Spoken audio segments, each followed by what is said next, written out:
Nama saya Muhammad Faris Syahmi. Saya kat sini menjaga kebun ayah saya di Sedenak. Dan hari ini adalah pertama kali tim Fastgrow turun ke padang ini untuk memberikan sedikit consultation melibatkan kita orang punya pokok-pokok ni. So apa yang saya dapat daripada tim Fastgrow ni adalah setiap penggunaan baja diorang tu orang kata logik lah. Maknanya senang untuk manage. Diorang bagi tahu lah setiap pokok ni apa dia punya masalah dia dan apa baja yang kita kena guna. Pemahaman diorang mudah difahami lah oleh kami yang kurang pemahaman dalam pertanian ni.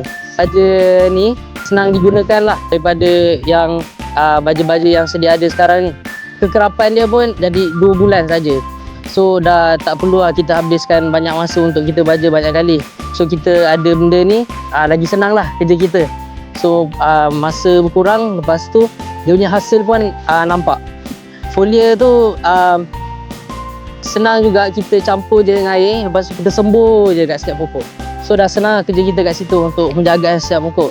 So kita tahu pokok durian ni memang durian Musanting ni agak manja.